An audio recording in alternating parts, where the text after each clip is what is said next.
Bengal in ancient times, the Bengal was under the Mughals. ಏನು ದೆಹಲಿಯಲ್ಲಿ ಮೊಘಲ್ಸ್ ಇದ್ರು ಅವರ ಕಂಟ್ರೋಲ್ ಅಲ್ಲಿ ಬಂಗಾಲ್ ಅಂತಕ್ಕಂಥ ರೀಸನ್ ಇತ್ತು. The dynasty was started by a person called Murshid Quli Khan ಅಂತ. He was the founder of the Bengal dynasty. And ಅಂತ British documents ಹೇಳುತ್ತೆ ಈ ಫೇಮಸ್ ಘಟನೆಯನ್ನೇ ಅವರು black hole tragedy 24 Pargana 24 Pargana ಅಂತ ಒಂದು ಡಿಸ್ಟ್ರಿಕ್ಟ್ ಇದೆ. ಈ given 24 Pargana zamindari rights to the British.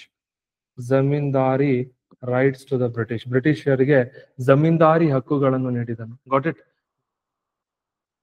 Bengal ಅಂತ ಹೇಳಿದ್ರೆ ಬಂಗಾಲ್ ನೋಡಿ, ಇನ್ ancient times Bengal was the largest province ಆಗಿತ್ತು.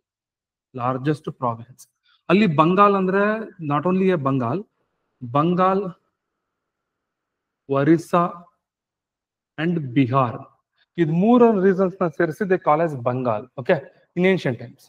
Then gradually separate ಆಗತ್ತೆ. Orissa was a separate state, Bihar was a separate state, and Bengal is a separate state.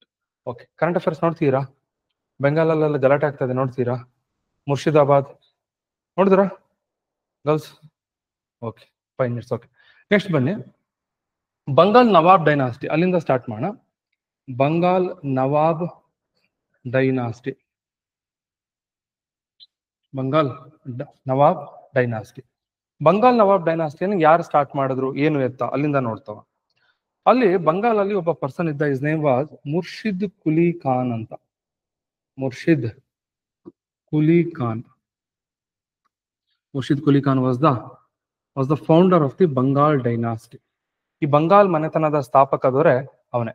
Next ಅವನಿಗೆ ಒಬ್ಬ ಮಗನಿದ್ದ, ಅವನ ಹೆಸರು ಶೂಜುದ್ದೀನ್ ಖಾನ್ ಅಂತ.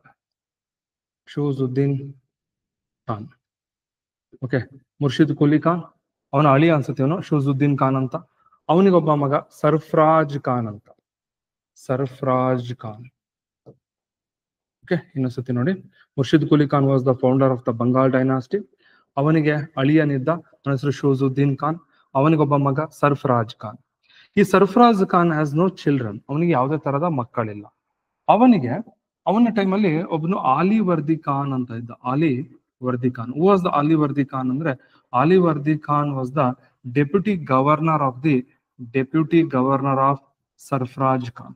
ಈ ಸರ್ಫರಾಜ್ ಖಾನನ ಡೆಪ್ಯೂಟಿ ಗವರ್ನರ್, ಉಪ ಗವರ್ನರ್ ಆಗಿ ಕೆಲಸ ಮಾಡ್ತಿದ್ದ. ಈ ಆಲಿವರ್ದಿ ಖಾನ್ ಏನ್ ಮಾಡ್ತಾನೆ, ಈ Sarfaraz Khan has no children, so automatically the Alivardi Khan becomes the nawab of the Bengal. ಈ ಆಲಿವರ್ದಿ ಖಾನನಿಗೆ ಗಂಡು ಮಕ್ಕಳಿಲ್ಲ, 3 ಜನ ಹೆಣ್ಣು ಮಕ್ಕಳು. ಮೊದಲನೇವಳು ಗಸೀಟಿ ಬೇಗಂ ಅಂತ. Ghaseti Begum. She has no children, so she adopted one boy. ಅವನ ಹೆಸರು ಗೊತ್ತಿಲ್ಲ, ಬೇಕಾಗಿದೆ. Next second person was some Ghaseti Begum, Sukayya Begum ಅಂತ ಏನೋ ಬರ್ತಾಳೆ. ಆಕೆಗೆ ಒಬ್ಬ ಮಗ ಶೌಕತ್ ಜಂಗ್ ಅಂತ. ಶೌಕತ್ ಜಂಗ್. ನೆಕ್ಸ್ಟ್ ಮೂರನೇವಳು ರುಕಯ್ಯ ಬೇಗಂ, ಅವಳಿಗೊಬ್ಬ ಮಗ, ಅವನ ಹೆಸರು ಸಿರಾಜ್ ಉದ್ ದೌಲಾ ಅಂತ. ಅವನ ಹೆಸರು Siraj ud Daula are nothing but Mirza Mohammad ಅಂತ ಕೂಡ ಅವನನ್ನ ಕರೀತಿರ್ತಾರೆ, Mirza Mohammad. This was a family tree. Okay, ಹೇಳೋದು ಗೊತ್ತಾಗ್ತಿದ್ಯಾ? ಸೊ ಬಂಗಾಲ್ ಬಗ್ಗೆ ಡಿಸ್ಕಸ್ ಮಾಡ್ತಾ ಇದ್ದೀವಿ. Bengal was the largest province ಆಗಿತ್ತು. ಬಂಗಾಲ್ ಇನ್ ancient times the Bengal was under the Mughals. ಏನು ದೆಹಲಿಯಲ್ಲಿ ಮೊಘಲ್ಸ್ ಇದ್ರು ಅವರ ಕಂಟ್ರೋಲ್ ಅಲ್ಲಿ ಬಂಗಾಲ್ ಅಂತಕ್ಕಂಥ ರೀಸನ್ ಇತ್ತು. Bengal means not only Bengal, Bengal includes Bengal, Orissa and Bihar ಆಗಿತ್ತು. ಅಲ್ಲಿ ತುಂಬಾ ಇಂಪಾರ್ಟೆಂಟ್ ಆಗಿರುವಂತ ಒಂದು ಸ್ಟೇಟ್ ಅದು. ಅಲ್ಲಿ ಆ ಬಂಗಾಲ್ ಅಲ್ಲಿ ಬಂಗಾಲ್ ನವಾಬ್ ಮನೆತನ ಬರುತ್ತೆ. The dynasty was started by a person called Murshid Quli Khan ಅಂತ. He was the founder of the Bengal dynasty and his son in law Shujauddin Khan came to power and then his son Sarfaraj Khan came to power, but he has no children, so automatically his deputy governor Aliwardi Khan came to power, and he has also no male children, so he has 3 daughters. His first daughter was the Gaziti Begum. ಅವಳಿಗೆ ಮಕ್ಕಳಿಲ್ಲ, ಅವಳಿಗೊಬ್ಬ ಹುಡುಗನ್ ದತ್ತು ತಗೊಂಡಿದ್ಲು. ಎರಡನೇ ಮಗಳಿಗೆ ಒಬ್ಬ ಮಗ ಇದ್ದ, ಅವನ ಹೆಸರು ಶೌಕತ್ ಜಂಗ್ ಅಂತ. ಅವನು ಪೂರ್ಣಿಯಾ ಅನ್ಸುತ್ತೆ ಅದೊಂದು ಭಾಗ, ಆ ಪೂರ್ಣಿಯಾದಲ್ಲಿ ರೂಲ್ ಮಾಡ್ತಿದ್ದ. ಸಿರಾಜ್ ಉದ್ ದೌಲಾ ಮೂರನೇ ಮಗಳ ಮಗ, ಅವನಿಗೆ ಮಿರ್ಜಾ ಮೊಹಮ್ಮದ್ ಅಂತ ಕರೀತಾರೆ. ಇದು ಅವರ ಒಂದು ಫ್ಯಾಮಿಲಿ ಟ್ರೀ. ಅರ್ಥ ಆಯ್ತಾ? ಓಕೆ, ನೆಕ್ಸ್ಟ್ ಇಲ್ಲಿ ಏನಾಗುತ್ತೆ ಅಂತ ನೋಡ್ತಾ ಹೋಗೋಣ. Okay, reasons for the battle of Plassey ಅಂತ ಹೇಳ್ತಾರೆ. Reasons for the battle of Plassey. Reasons of battle of Plassey. ಏನಿದು ಪ್ಲಾಸಿ ಅನ್ನೋದನ್ನ ನೋಡೋಣಂತೆ. ಪ್ಲಾಸಿ ಅಂದ್ರೇನು, ಪ್ಲಾಸಿಯ ಕದನ ಅಂದ್ರೇನು, ಅದು ಯಾವ ತರದ ಇರುತ್ತೆ ಹೋರಾಟಗಳು, ಅದು ನೋಡ್ತಾವ. ಮೊದಲನೇದು ಒಂದೊಂದೇ ಕಾರಣಗಳನ್ನ ನೋಡ್ತಾವ. ಏನು ಕಾರಣಗಳಿದ್ದಿರಬಹುದು? ಮೊದಲನೇದು ಹೇಳ್ತಾರೆ ಪೊಲಿಟಿಕಲ್ ರೀಸನ್ಸ್ ಅಂತ ಹೇಳ್ತಾರೆ. ಪೊಲಿಟಿಕಲ್ ರೀಸನ್, ರಾಜಕೀಯ ಕಾರಣಗಳು. ಏನು ರಾಜಕೀಯ ಕಾರಣ ಇಲ್ಲಿ ನೋಡ್ತಾ ಬನ್ನಿ. ರಾಜಕೀಯ ಕಾರಣ ಅಂತಂದ್ರೆ ಸುಮ್ಮನೆ ಅಲ್ಲ, ಪೊಲಿಟಿಕಲ್ ರೀಸನ್ ಬ್ಯಾಕ್ ಗ್ರೌಂಡ್ ಹೇಳ್ತಾ ಹೋಗ್ತೀನಿ, ಕತೆ ತರ ಕೇಳಿಸ್ಕೊಳ್ಳಿ. ಒಂದ್ಸತಿ ಏನಾಗುತ್ತೆ, ಗಸಿಟಿ ಬೇಗಂಗೆ ಕೇಳಿಸ್ಕೊಳ್ಳಿ. Ghaseti Begum she has one plan. ಅವಳಿಗೊಂದು ಏನಾಯ್ತು, ಇದೊಂದು ಸ್ಟೋರಿ ಹೇಳ್ಬೇಕು ನಿಮಗೆ. ಆಲಿವರ್ ದಿ ಖಾನ್ಗೆ ವಯಸ್ಸಾಯ್ತು. ಅವನು ಪ್ಲಾನ್ ಮಾಡ್ತಾನೆ, ನೆಕ್ಸ್ಟ್ ಯಾರನ್ನ ಅಪಾಯಿಂಟ್ ಮಾಡ್ಬೇಕು, who will be the next nawab of Bengal. Ghaseti Begum ಹೇಳ್ತಾಳೆ, ನನ್ನ ಮಗನನ್ನೇ ಮಾಡು, ಅಡಾಪ್ಷನ್ನನ್ನೇ ಮಾಡು. ಬಟ್ ಆಲಿವರ್ ದಿ ಖಾನಿಗೆ ಇಷ್ಟ ಇರಲ್ಲ. So second one was the Shaukat Jung ಇದ್ದ. ಶೌಕತ್ ಜಂಗ್ ತಾನಾಗ್ಬೇಕು ಅಂತ ಆಸೆ ಪಡ್ತಾನೆ. But Shaukat Jung was also not eligible to become the nawab of Bengal. ಅವನು Alivardi Khan choice was ಯಾರಾಗಿದ್ರು, ಸಿರಾಜುದ್ದೌಲಾ. ಅವನು ಮೂರನೇ ಮಗಳ ಮಗ. Was very efficient, very brilliant, young, dynamic ಇದ್ದ. ಸೊ ಆಗಾಗ ಅವನನ್ನೇ ಬಂಗಾಲದ ನವಾಬನನ್ನಾಗಿ ಮಾಡ್ಬೇಕು ಅಂತ ಡಿಸೈಡ್ ಮಾಡ್ಕೊಂಡ. ಅವನು ಬಂಗಾಲದ ನವಾಬನನ್ನಾಗಿ ಮಾಡ್ದ. ಯಾವಾಗ Siraj become the nawab of Bengal, ಇವರಿಬ್ಬರಿಗೆ ಹೊಟ್ಟೆ ಕಿಚ್ಚು ಪ್ರಾರಂಭ ಆಯ್ತು. ಯಾರಿಗೆ? ಈ ಗಸಿಟಿ ಬೇಗಂ ಏನ್ ಮಾಡ್ತಾಳೆ, ಅವಳು she has intention to make her adopted son as a ಬಂಗಾಲದ ನವಾಬನನ್ನ ಮಾಡ್ಬೇಕು, ತನ್ನ ಮಗನನ್ನ ಅಂತ ಆಸೆ. ನೆಕ್ಸ್ಟ್ ಇನ್ನೊಬ್ಬ ಆ ಶೌಕತ್ ಜಂಗ್ ಅಂತ, ಇವನ್ ಏನಾಗ್ಬೇಕು ಹೇಳಿ, ಸಿರಾಜ್ಗೆ ದೊಡ್ಡಮ್ಮನ್ ಮಗ ಆಗ್ಬೇಕು, ಅಣ್ಣ ಆಗ್ಬೇಕಾಗತ್ತೆ ರಿಲೇಷನ್. ಕರೆಕ್ಟ್ ಏನ್ರಿ? ಓಕೆ, ಅವ್ರು 3 ಜನ ಅಕ್ಕ ತಂಗಿರು, ಎರಡನೇ ಮಗಳ ಮಗನು, ಸೊ ದೊಡ್ಡಮ್ಮನ್ ಮಗ ಆಗ್ಬೇಕು. Shaukat Jung he has also intention to become the nawab of Bengal. ಅವನಿಗೂ ಬಂಗಾಲದ ನವಾಬನಾಗಬೇಕು ಅಂತಕ್ಕಂಥ ಆಸೆ.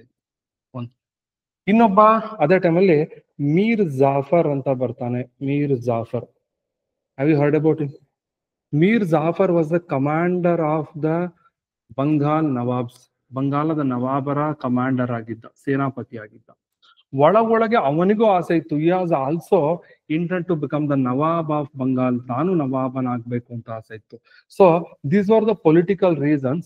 ಸೊ ಅಂದ್ರೆ ಅದರ ಅರ್ಥ, ರಾಜಕೀಯವಾಗಿ ಇವರೆಲ್ಲರೂ ತಮ್ಮ ತಮ್ಮ ಸ್ವಾರ್ಥಗಳನ್ನ ಮಾಡ್ಕೋಬೇಕು ಅಂತ ನಿರ್ಧಾರ ಮಾಡಿರ್ತಾರೆ. That was the one reason. Next the second reason ಏನು ಅಂತ ನೋಡೋಣ. Okay, the second reason. Next economic reasons ಅಂತ ತಗೊಳ್ತೀನಿ. Economic reason. And what is the economic reasons? ಇನ್ನೇ ಕ್ಲಾಸ್ನ ಕೇಳಿಸ್ಕೊಂಡಿದ್ರೆ ಇವ ಅರ್ಥ ಆಗುತ್ತೆ. Yesterday I said that Farrukhziyar given dastak to the British East India Company. I'm right? Okay. Mala, what is dastak? Dastak means it means free passes. ಉಚಿತ ಪರವಾನಗಿ ಪತ್ರ ಅಂತ ಬರ್ಸಿದೆ. ಅಂದ್ರೆ ಒಂದ್ ಪ್ಲೇಸ್ ಇಂದ ಇನ್ನೊಂದ್ ಪ್ಲೇಸಿಗೆ ಹೋಗ್ಬೇಕು ಅಂದ್ರೆ ತೋರಿಸಿದ್ರೆ ಸಾಕು, then you not to pay any taxes. ಆ ದಸ್ತಕ್ ಕೊಟ್ಟಿರ್ತಾರೆ, ಬಟ್ ಒಂದು ಕಂಡೀಷನ್ ಹೇಳಿರ್ತಾರೆ, it is only for BEIC, British East India company ಪರ್ಪಸ್ಗೆ ಮಾತ್ರ ಯೂಸ್ ಮಾಡ್ಬೇಕು, ನಾಟ್ ಫಾರ್ ಇಂಡಿವಿಜುವಲ್. ಕರೆಕ್ಟಾ? ಇಲ್ಲಿ ಏನ್ ಮಾಡ್ತಾರೆ, the company employees misused the dastak. How they misused? ಈ ತರ, ಫಾರ್ ಎಕ್ಸಾಂಪಲ್, ಒಂದು ಕಡೆಯಿಂದ ಇನ್ನೊಂದ್ ಕಡೆ ಗೂಡ್ಸ್ ತಗೊಂಡೋಗ್ಬೇಕು ಅಂದ್ರೆ ಅದನ್ನ ತೋರಿಸ್ಬೇಕಾಗಿತ್ತು. ಬಟ್ ಇದು ಕಂಪ್ನಿಗೆ ಆಗಿತ್ತು. ಅವ್ರು ಏನ್ ಮಾಡ್ತಾ ಇದ್ರು, ಅದನ್ನ ತೆಗೆದುಕೊಂಡ್ಬಿಟ್ಟು they sale to the Indian traders. ಭಾರತದ ವ್ಯಾಪಾರಿಗಳಿಗೆ ದುಡ್ಡಿಗೆ ಮಾರಾಟ ಮಾಡ್ತಾ ಇದ್ರು. Is a free pass given by the king, but they sold to the traders, Indian traders, for money. So gradually ಅವ್ರು ಇನ್ನೊಬ್ರಿಗೆ ಅದಕ್ಕೆ ಮಾರೋದ್ರಿಂದ ಅವ್ರಿಗೆ ದುಡ್ಡು ಸಿಕ್ತಿತ್ತು. ಇಂಡಿಯನ್ ಟ್ರೇಡರ್ಸ್ ಅದನ್ನ ಯೂಸ್ ಮಾಡ್ಕೊಂಡು ತಮ್ಮ ಗೂಡ್ಸ್ ಅನ್ನ ಒಂದ್ ಕಡೆಯಿಂದ ಒಂದ್ ಕಡೆ ಫ್ರೀ ಆಗಿ ತಗೊಂಡ್ ಹೋಗ್ತಾ ಇದ್ರು. ಸೊ ಇಂಡಿಯನ್ ಟ್ರೇಡರ್ಸ್ಗೂ ಅಲ್ಲಿ ಇಂಡಿಯನ್ ಟ್ರೇಡರ್ಸ್ ಯೂಸ್ ಮಾಡೋದ್ರಿಂದ ನವಾಬ್ ಲಾಸ್ ಆಯ್ತು, ಈ ಕಡೆ ಅವರು ಪ್ರಾಫಿಟ್ ಮಾಡ್ಕೋತಾ ಇದ್ರು. ಇದು ಏನಾಯ್ತು, ಮಿಸ್ಯೂಸ್ ಆಫ್ ದಸ್ತಕಗಳಾಗ್ಲಿಕ್ಕೆ ಶುರುವಾಯ್ತು. Then gradually what happen, the revenue of the company, revenue of the nawab was decreased. ಬರ್ತಾ ನವಾಬನ ರೆವಿನ್ಯೂ, ಕಂದಾಯ ಕಡಿಮೆ ಆಯ್ತು, ಇನ್ಕಮ್ ಕಡಿಮೆ ಆಯ್ತು. ಆಗ ಒಂದು ಕ್ವಶನ್ ಕೇಳ್ತಾನೆ, why revenue was decreasing, what is the reason ಅಂದಾಗ ಅವ್ರು ಹೇಳ್ತಾರೆ, sir company officials misusing the dastaks ಅಂತ ಹೇಳಿ. ಆಗ ಇವ್ ರೋಡ್ ಲೆಟರ್, ಯಾರು, mister Sirajuddaula wrote letters to the British East India company, ನೀವು ಕಂಪನಿಯವರು ಮಿಸ್ಯೂಸ್ ಮಾಡ್ಕೊಬೇಡಿ ದಸ್ತಕ್ನ ಅಂತ ಪತ್ರ ಬರುತ್ತೆ. ಅವ್ರು ಕೇಳ್ತಾರ, ದೇ ಡೋಂಟ್ ಕೇರ್. ಓಕೆ, ಅವ್ರ ಪಾಡಿ ಅವ್ರು ಮಾಡ್ತಾನೆ ಇರ್ತಾರೆ. That is the second reason. Next third reason ಬರ್ತೀನಿ, ಬ್ರಿಟಿಷ್ ಪ್ರೊಟೆಕ್ಟೆಡ್ ಕರಪ್ಟ್ ಆಫೀಸರ್ಸ್. ಮೂರನೇದು, ಬ್ರಿಟಿಷ್ ಪ್ರೊಟೆಕ್ಟೆಡ್ ಕರಪ್ಟ್ ಆಫೀಸರ್ಸ್. ಈ ಗಸಿಟಿ ಬೇಗಂ ಅಂತ ಇದ್ದಾಳ ನೋಡಿ, ಗಸಿಟಿ ಬೇಗಂ. ಗಸಿಟಿ ಬೇಗಂಗೆ ಒಬ್ಬ ಆಫೀಸರ್ ಬಹಳ ಕ್ಲೋಸ್ ಇರ್ತಾನೆ. His name was Rai Vallabh. Rai Vallabh, ಈ ವಾಸ್ ಅ ದಿವಾನ್. ಆ ರಾಯ್ ವಲ್ಲಭ ಒಬ್ಬನಿಗೊಬ್ಬ ಮಗ ಇದ್ದ, ಅವನ ಹೆಸರು ಕೃಷ್ಣ ವಲ್ಲಭ. ಈ ವಾಸ್ ಎ ಡೆಪ್ಯೂಟಿ ದಿವಾನ್ ಏನೋ ಕೆಲಸ ಮಾಡ್ತಿರ್ತಾನೆ. So Rai Vallabh and Krishna Vallabh they misusing the funds of the state. ಅವರು ಬೇಕಾಬಿಟ್ಟಿ ದುಡ್ಡನ್ನು ಯೂಸ್ ಮಾಡ್ತಿರ್ತಾರೆ. They made lot of corruption, ಸಿಕ್ಕಾಪಟ್ಟೆ ಭ್ರಷ್ಟಾಚಾರ ಮಾಡಿದ್ರು. ಆಗ ಒಂದ್ಸತಿ ಸಿರಾಜ್ಗೆ ಗೊತ್ತಾಯ್ತು. Siraj ordered enquiry on the Rai Vallabh and Krishna Vallabh. Rai Vallabh and Krishna Vallabh ಮೇಲೆ ಎನ್ಕ್ವೈರಿ ಮಾಡಿಸ್ತಾರೆ. ಎನ್ಕ್ವೈರಿ ಮಾಡಿದಾಗ Rai Vallabh and Krishna Vallabh were corrupt ಅಂತ ಅವ್ನಿಗೆ ಗೊತ್ತಾಗತ್ತೆ. ಯಾರಿಗೆ ಗೊತ್ತಾಗತ್ತೆ? ಸಿರಾಜ್ಗೆ ಗೊತ್ತಾಗುತ್ತೆ. Sushma, getting point? ಕನ್ಫ್ಯೂಸ್ ಇದೆಯಾ? ಓಕೆ, ಅಲ್ಲಿ ಅವ್ರಿಗೆ ಕರಪ್ಟ್ ಅಂತ ಗೊತ್ತಾಗತ್ತೆ. ಆಗ ಅವನೇನ್ ಮಾಡ್ತಾನೆ, ಅವ್ರ ಮೇಲೆ ಆಕ್ಷನ್ ತಗೊಬೇಕು ಅಂತ ಡಿಸೈಡ್ ಮಾಡ್ದ. ಆಗ ಅವ್ರು ಗಸಿಟಿ ಬೇಗಂ ಅಂತ ಹೇಳಿದ್ರು, ಮೇಡಮ್ ಈ ತರ ಆಗಿದೆ, ಏನ್ ಮಾಡೋದು? ಆಗ ಅವಳು ಏನ್ ಮಾಡುದು, ಇದರಿಂದ ತಪ್ಪಿಸ್ಕೊಂಡು ಹೋಗಿ ಅಂತ ಹೇಳ್ತಾರೆ. Both ran away and they took shelter under British. ಬ್ರಿಟಿಷರ ಬಳಿ ಹೋಗಿ ಅವರು ಸಹಾಯವನ್ನ ಕೇಳ್ತಾರೆ. ಈ ತರ ಆಗ್ಬಿಟ್ಟಿದೆ, ನಮ್ಗೆ ಪ್ರೊಟೆಕ್ಷನ್ ಕೊಡಿ ಅಗೇನ್ಸ್ಟ್ ದ ಸಿರಾಜ್. ಆಗ Sirajuddaula wrote letter to the British ಪತ್ರ ಬರೀತಾರೆ ನೋಡಿ, both are our officers, they made corruption in Bengal. So ಅವ್ರು ನಿಮ್ಮ ಹತ್ರ ಯಾಕೆ ಬರ್ಬೇಕು? ನಿಮ್ಗೂ ಅವ್ರಿಗೂ ಏನ್ ಸಂಬಂಧ? ಅವ್ರು ನನ್ನ ಆಫೀಸರ್ಸ್, ಮಾಡಿರೋ ಕೆಲಸ ತಪ್ಪು, ಅವ್ರಿಗೆ ಶಿಕ್ಷೆ ಕೊಡ್ಬೇಕಾಗಿರೋದು ನಾನು. ನಿಮ್ಮ ಹತ್ರ ಯಾಕೆ ಬಂದಿರೋ, ಅವ್ರನ್ನ ವಾಪಸ್ ಕಳಿಸಿ ಅಂತ. But British there is one rule, if somebody took take shelter under the British, they never going to send them back. ಯಾಕೆ ಅಂದ್ರೆ ಅವ್ರು ನಂಬಿಕೆನ ಉಳಿಸ್ಕೋತಾ ಇದ್ರು ಬ್ರಿಟಿಷ್. ಅವ್ರು ಯಾವಾಗ್ಲೂ ವಾಪಸ್ ಕಳಿಸ್ತೀರ. ಸೊ ಅವ್ರು ಕಳಿಸೋದೇ ಇಲ್ಲ. ಆಗ ಸಿರಾಜಿಗೆ ಗೊತ್ತಾಗತ್ತೆ, ಈ ರಾಯ್ ವಲ್ಲಭಗೂ ಬ್ರಿಟಿಷ್ಗೂ ಯಾವ ತರದ ಸಂಬಂಧ. Means they are both are made alliance. ಅವರೆಲ್ಲರದು ಒಂದು ಒಗ್ಗೂಟ ಇದೆ, ಅವರೆಲ್ಲ ಗುಂಪು ಮಾಡ್ಕೊಂಡಿದ್ದಾರೆ ಅಂತ ಗೊತ್ತಾಗತ್ತೆ. ಇದು ಒಂದು ಕಾರಣ. ನೆಕ್ಸ್ಟ್ 4ನೇ ರೀಸನ್ಗೆ ಬರ್ತೀನಿ. ಇದಾದ ನಂತರ ನೆಕ್ಸ್ಟ್ ಇನ್ನೊಂದು. ಓಕೆ, ಇಲ್ಲಿ 3 ಬಣಗಳಿರತ್ತೆ. ಒಂದು ಬ್ರಿಟಿಷ್ ಇರತ್ತೆ, ಇನ್ನೊಂದು ಫ್ರೆಂಚ್ ಇರತ್ತೆ, ಇನ್ನೊಂದು ನವಾಬ್ ಇರ್ತಾನೆ. ಕರೆಕ್ಟ್ ಆಗಿ ನೋಡ್ಕೊಳ್ಳಿ, British, French and nawab. British and nawab are enemies. British and French are enemies. ಶತ್ರುವಿನ ಶತ್ರು ಮಿತ್ರ. ಕರೆಕ್ಟ್ ಏನ್ರಿ? ನವಾಬ್ನ ಶತ್ರು ಬ್ರಿಟಿಷ್, ಬ್ರಿಟಿಷ್ನ ಶತ್ರು French, but French is close to the nawab. So they made alliance. ಅವರೊಂದು ಒಪ್ಪಂದ ಮಾಡಿಕೊಂಡು ನವಾಬ್ ತನ್ನ ಸೈನ್ಯವನ್ನ ಫ್ರೆಂಚ್ ಅವರಿಂದ ಟ್ರೈನ್ ಮಾಡಿಸ್ತಾನೆ. ಅದು ಇವನಿಗೆ ಸಹಿಸೋದಕ್ಕೆ ಆಗೋದಿಲ್ಲ. ಯಾರಿಗೆ? ಬ್ರಿಟಿಷ್ ಅವರಿಗೆ ಕೋಪ ಬರೋದು, ಇವ್ನು ನಮ್ಮ ಶತ್ರುಗಳ ಜೊತೆ ಸೇರ್ಕೊಂಡಿದ್ದಾನಲ್ಲ. That was a one. Next, they British started constructing forts. ಕೋಟೆಗಳನ್ನು ಕಟ್ಟಿಸಲು ಪ್ರಾರಂಭಿಸಿದರು. They started construction of fort near Calcutta, Kasim Bazar. ಇಲ್ಲೆಲ್ಲ ಕೋಟೆಗಳನ್ನ ಕಟ್ಕೋತಾ ಹೋಗ್ತಾರೆ. ನೆಕ್ಸ್ಟ್ ಅದಾದ್ಮೇಲೆ ಒಂದ್ಸತಿ ನೆಕ್ಸ್ಟ್ 6ನೇದು ಕಾಸಿಂ ಬಜಾರ್. ಕಾಸಿಂ ಬಜಾರ್ ಅಲ್ಲಿ listen, Kasim Bazar was a place, ಅದು ಇಂಪಾರ್ಟೆಂಟ್. ಆ ಕಾಸಿಂ ಬಜಾರ್ ಅಲ್ಲಿ ಇವ್ರು ಕೋಟೆಗಳನ್ನ ಕಟ್ಕೋತಾ ಇದ್ರು. They started constructing the forts. ಇಲ್ಲೆಲ್ಲ ಕೋಟೆಗಳು ಕಟ್ಟು Kasim Bazar Calcutta. Sirajuddaula asked one question. ಏನಪ್ಪಾ ಅಂದ್ರೆ, is there any need of constructing forts? ಅವಶ್ಯಕತೆ ಇದೆಯಾ? ಅವನು ಹೇಳ್ತಾನೆ, ನಿಮಗೆ ಯಾರಾದ್ರೂ ತೊಂದರೆ ಕೊಟ್ರೆ ತಾನೇ ನೀವು ಕೋಟೆಗಳನ್ನ ಕಟ್ಕೋಬೇಕು. ಸೊ ನಿಮ್ಗೆ ಯಾರು ತೊಂದರೆ ಕೊಡೋರು? ನೀವು ಯಾರು ತೊಂದರೆ ಕೊಟ್ರೆ ನನ್ನ ಹತ್ರ ಬಂದು ಹೇಳಿ, consult me, okay, I will help you. Otherwise ನೀವು ಯಾಕೆ ಕೋಟೆಗಳನ್ನ ಕಟ್ಕೋಬೇಕು? ಕೋಟೆ ಯಾಕೆ ಕಟ್ತಾರೆ ಬ್ರಿಟಿಷ್ ಅಂದ್ರೆ, they made important trade centres ಆಗಿರ್ತಿತ್ತು, ಅಲ್ಲೆಲ್ಲ ಆರ್ಮಿಗಳನ್ನ ಇಟ್ಟಿರ್ತಿದ್ರು. ಇನ್ ಕೇಸ್ ಏನಾದ್ರು ತೊಂದರೆ ಆದ್ರೆ they use that army against their enemies, French or Indians. ಅದಕ್ಕೋಸ್ಕರ ಕೋಟೆಗಳನ್ನ ಬೇಸ್ಗಳನ್ನ ಮಾಡ್ಕೋತಿದ್ರು. ಇವನಿಗೆ ಟೆನ್ಷನ್ ಆಯ್ತು, ಇವರೆಲ್ಲ ಇಷ್ಟೊಂದೆಲ್ಲ ಕೋಟೆಗಳ ಕಟ್ತಾ ಇದಾರೆ ಅಂದ್ರೆ ನಾಳೆ ಏನೋ ಒಂದು ಮಾಡ್ತಾರೆ ಇವರು ಅಂತ ಅವ್ನು ಟೆನ್ಷನ್ ಇತ್ತು. ಸೊ ಅವ್ನು ಹೇಳ್ತಾನೆ, ಬಟ್ ಅವರು they neglect the Siraj words. ಅವರು ಕೇರ್ ಕೂಡ ಮಾಡಲ್ಲ. ಕೊನೆಗೆ ಏನ್ ಮಾಡ್ತಾನೆ ಸಿರಾಜುದ್ದೌಲಾನೆ, ಒಂದು ದಿನ 1756 ಜೂನ್ 20ನೇ ತಾರೀಕು ತನ್ನ ಸೈನ್ಯವನ್ನ ತೆಗೆದುಕೊಂಡು ಅಟ್ಯಾಕ್ಡ್ ಆನ್ ಕಲ್ಕತ್ತಾಕ್ಕೆ ಅಟ್ಯಾಕ್ ಮಾಡ್ತಾನೆ. ಕಲ್ಕತ್ತಾಕ್ಕೆ ಅಟ್ಯಾಕ್ ಮಾಡಿದ ಬ್ರಿಟಿಷ್ನ ಇದೊಂದು ಇದಿತ್ತು, ಫೋರ್ಟ್ ಇತ್ತು. ಆ ಬ್ರಿಟಿಷ್ ಫೋರ್ಟ್ ಮೇಲೆ ಅಟ್ಯಾಕ್ ಮಾಡ್ತಾನೆ, ಫೋರ್ಟ್ ಕಲ್ಕತ್ತಾ. ಆಗ ಸಿರಾಜನ ಸೈನಿಕರು ಅಟ್ಯಾಕ್ ಮಾಡಿದ್ರು. So British soldiers started ran ಅವೇ. ಎಲ್ಲರೂ ತಪ್ಪಿಸ್ಕೊಂಡು ಹೊರಗೋಗ್ಬಿಡ್ತಾರೆ, ಬಹಳ ಜನ ತಪ್ಪಿಸ್ಕೊಂಡು ಹೋಗ್ತಾರೆ. So Siraj arrested 146 British soldiers. 146 ಜನರನ್ನ ಬಂಧಿಸ್ಬಿಟ್ಟು ಅವರನ್ನ ಬ್ರಿಟಿಷ್ನ ಬಂಧಿಸ್ಬಿಟ್ಟು ಅವ್ರನ್ನ they ಇಂಪ್ರಿಸನ್ಡ್ in a small room, ಒಂದು ಚಿಕ್ಕ ಕೋಣೆಯಲ್ಲಿ ಅವರನ್ನ ಬಂಧಿಸಿಟ್ಟ. ಚಿಕ್ಕ ಕೋಣೆ, ಎಷ್ಟಿತ್ತು ಕೋಣೆ? 12 ಅಡಿ, ಓಕೆ, ಮತ್ತು 14 ಅಡಿ ಏನೋ ಇರುತ್ತಂತ ಅಷ್ಟೇ. 12 ಅಡಿ ಅಂದ್ರೆ ಎಷ್ಟು? 14 ಅಂದ್ರೆ ಇಷ್ಟು. ಇದ್ರಲ್ಲೂ ಬರಲ್ಲ, ಇಷ್ಟು ಬರಲ್ಲ, ಇದ್ರ ಅರ್ಧ ಬರುತ್ತೆ. ಈ ಅರ್ಧದಲ್ಲಿ ಈ imprisoned 146 members. Among them 123 were died due to suffocation and 23 were just ಬದುಕುಳಿತಾರೆ ಅಂತ ಬ್ರಿಟಿಷ್ ಡಾಕ್ಯುಮೆಂಟ್ಸ್ ಹೇಳುತ್ತೆ.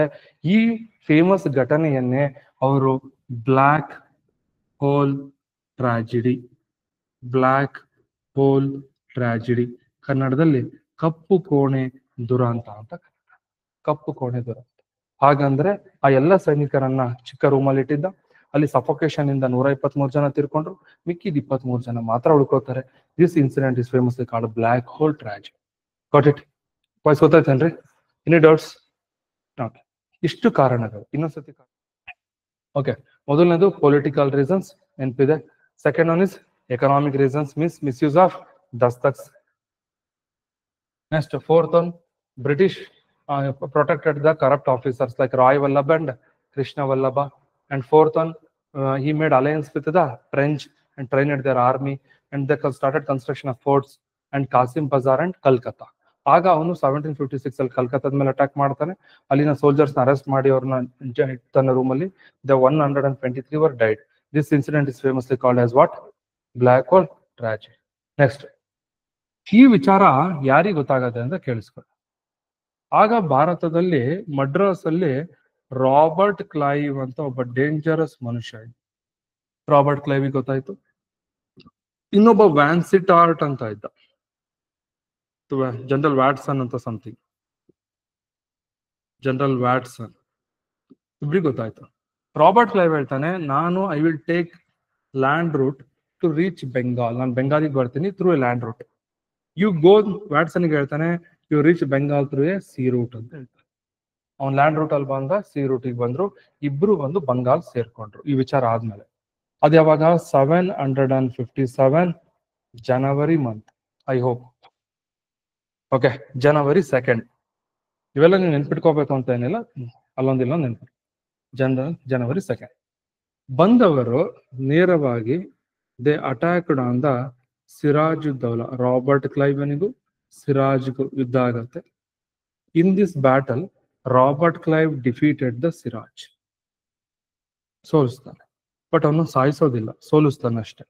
ಆಗ 1757 February, the month of February 9 may be, ಒಂದು ಟ್ರೀಟಿಯನ್ನ ಮಾಡ್ಕೋತಾನೆ. ಯಾರು? ಮಿಸ್ಟರ್ ರಾಬರ್ಟ್ ಕ್ಲೈವ್ನಿಗೂ ಮತ್ತು ಸಿರಾಜನಿಗೂ. ಅದನ್ನ ಟ್ರೀಟಿ ಆಫ್ ಅಲಿನಗರ್ ಅಂತ ಕರೀತಾರೆ. ಟ್ರೀಟಿ ಆಫ್ ಅಲಿನಗರ್, ಅಲಿನಗರ ಶಾಂತಿ ಒಪ್ಪಂದ ಅಂತ ಕರೀತಾರೆ. Getting my point? Treaty of Alinagar ಅಂತ ಕರೀತಾರೆ. ಆ ಟ್ರೀಟಿ ಆಫ್ ಅಲಿನಗರದಲ್ಲಿ ರಾಬರ್ಟ್ ಕ್ಲೈವ್ ಮತ್ತೆ ಸಿರಾಜ್ ಒಂದು ಒಪ್ಪಂದವನ್ನ ಮಾಡ್ಕೊಂಡ್ರು. ಈಗ ಒಂದು ಆಶ್ಚರ್ಯ ಆಗ್ಬೋದು, ರಾಬರ್ಟ್ ಕ್ಲೈವ್ ಸಿರಾಜನ್ನ ಸೋಲ್ಸಿದಾನೆ, ಸೋತನ ಅವನ ಜೊತೆ ಅವನನ್ನ ಮಿಸ್ಯೂಸ್ ಮಾಡ್ಕೊಂಡ್ ಬಂದು ಕೊಲೆ ಮಾಡ್ಬೋದಾಗಿತ್ತಲ್ಲ, ಯಾಕೆ ಅವನ ಜೊತೆ ಒಪ್ಪಂದ ಮಾಡ್ಕೋತಾನೆ?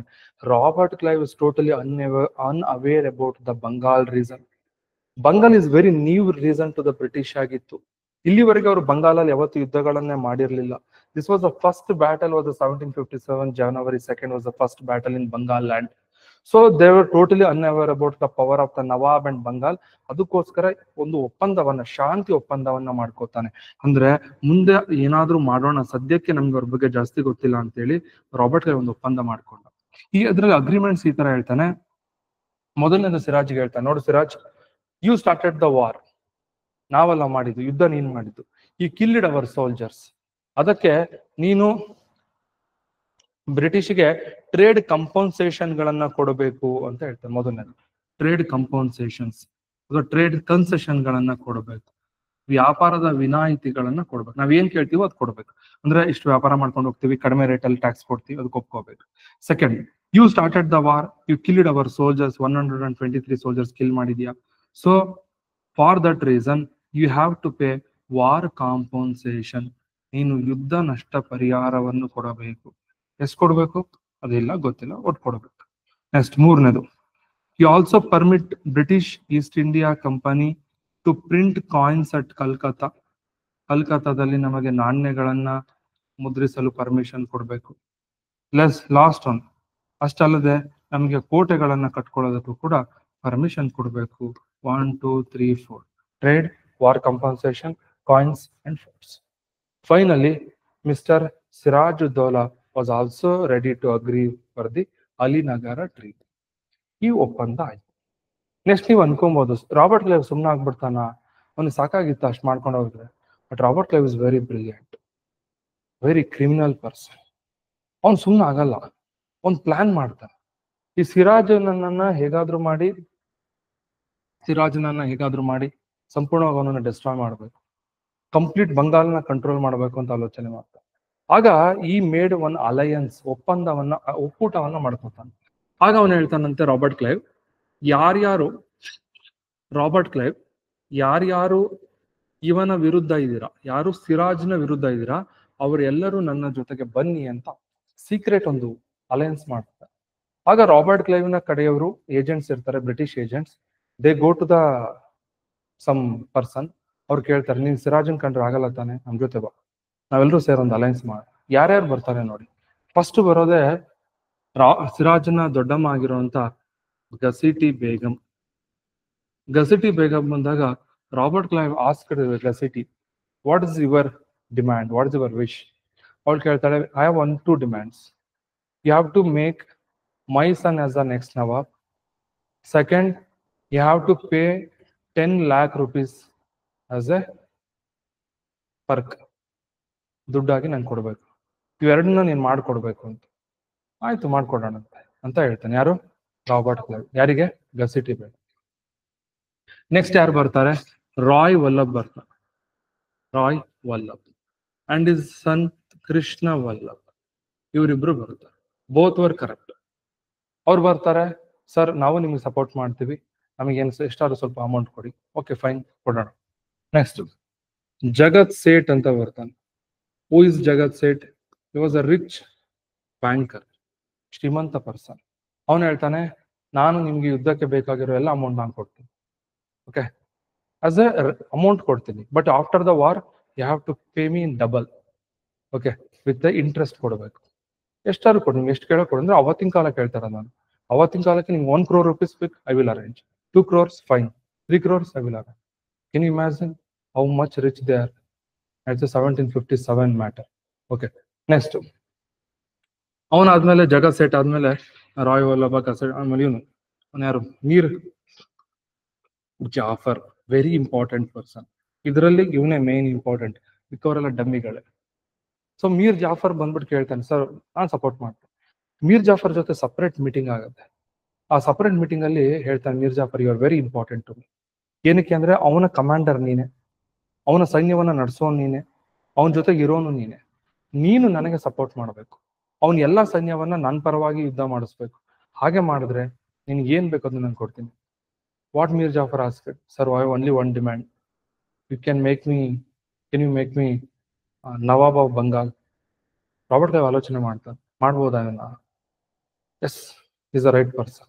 ಯಾಕೆಂದ್ರೆ ಇವನ ಹತ್ರ ಎಲ್ಲ ಬುದ್ಧಿವಂತಿಕೆ ಇದೆ, ಕಮಾಂಡರ್ ಇದ್ದಾನೆ, ಓಕೆ, ಟ್ಯಾಲೆಂಟೆಡ್ ಇದ್ದಾನೆ, ವಾರಿಯರ್ ಇದ್ದಾನೆ. ಇವನಂದ್ರ ಸಹಾಯ ತಗೊಂಡು ನೆಕ್ಸ್ಟ್ ಇವನನ್ನೇ ನವಾಬ್ ಆಗಿ ಮಾಡೋಣ ಅಂತ ಡಿಸೈಡ್.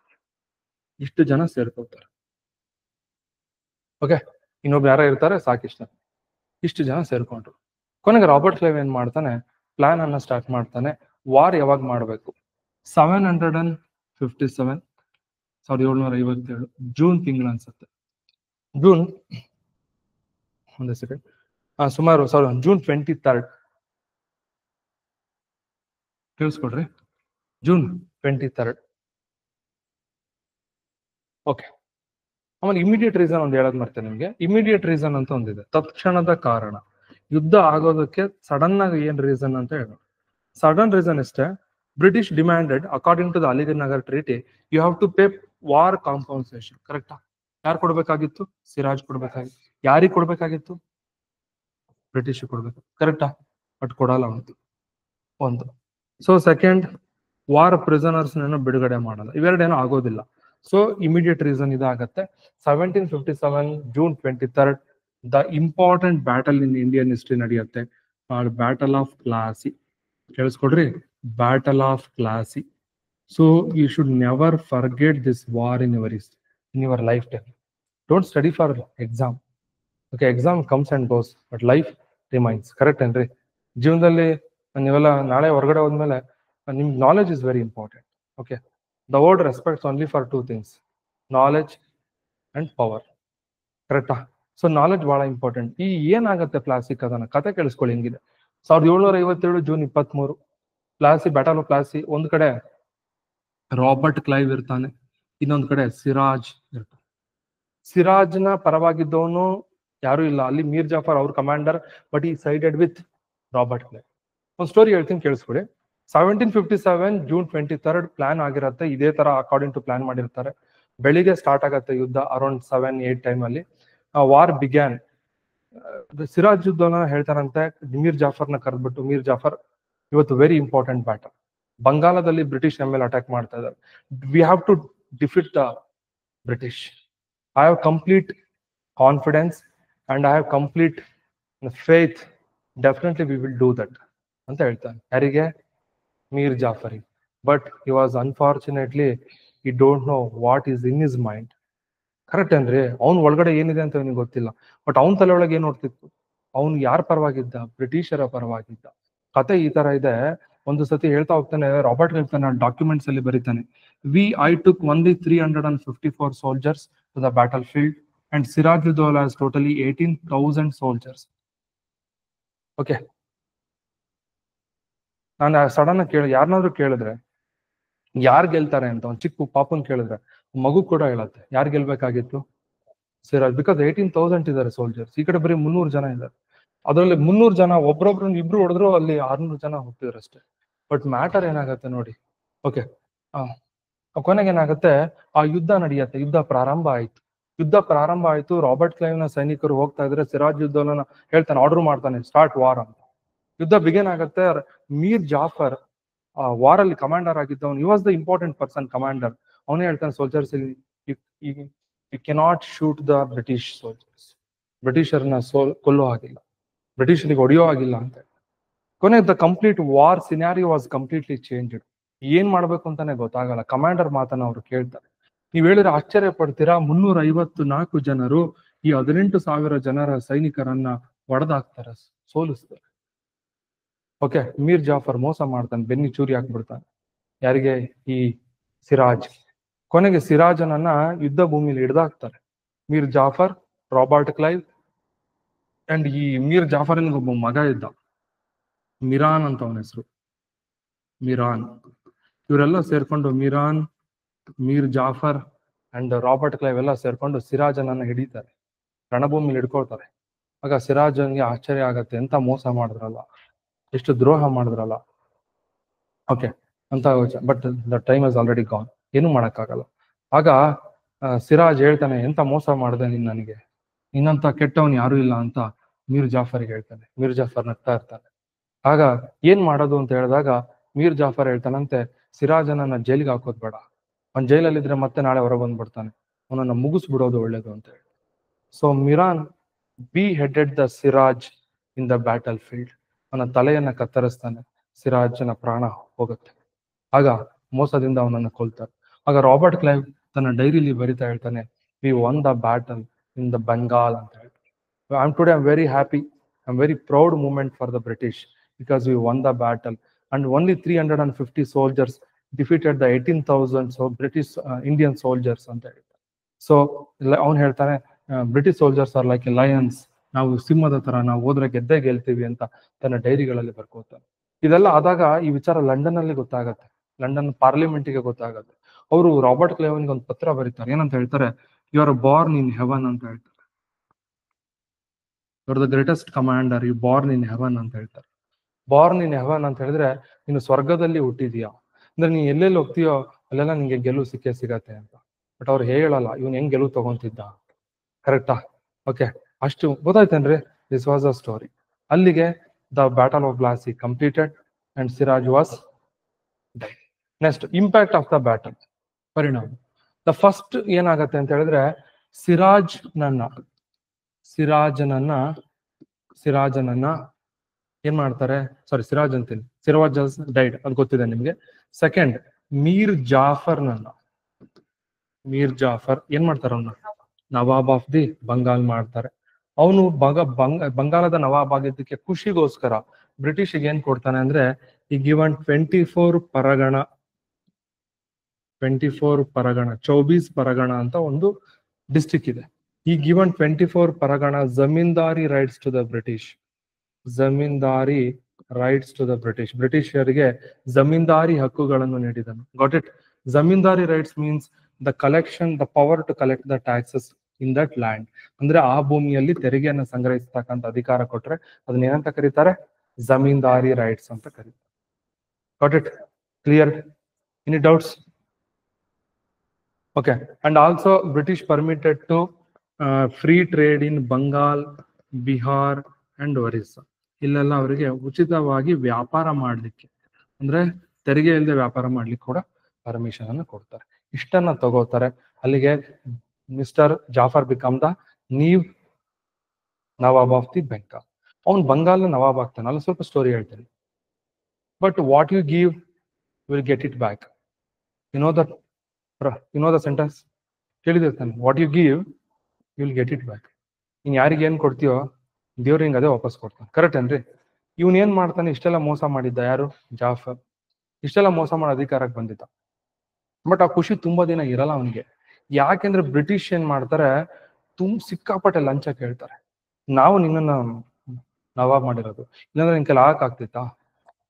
ಸೊ ಅದಕ್ಕೆ ಹೇಳೋದು, ಲೈಫಲ್ಲಿ ಯಾವಾಗ್ಲೂ ನಮ್ಮ ಶಕ್ತಿಯಿಂದ ನಾವು ಅಧಿಕಾರಕ್ಕೆ ಬರಬೇಕು, ನಮ್ಮ ಶಕ್ತಿಯಿಂದ ನಾವು ಪೊಸಿಷನ್ ತಗೊಂಡು. ಇನ್ನೊಬ್ರಿಂದ ನಾವೇನಾದ್ರು ಹೆಲ್ಪ್ ತಗೊಂಡ್ ಮೇಲೆ ಹೋದ್ರೆ ದೇ ವಿಲ್ ಟಾಂಟ್ ಯು. ಕರೆಕ್ಟಾ?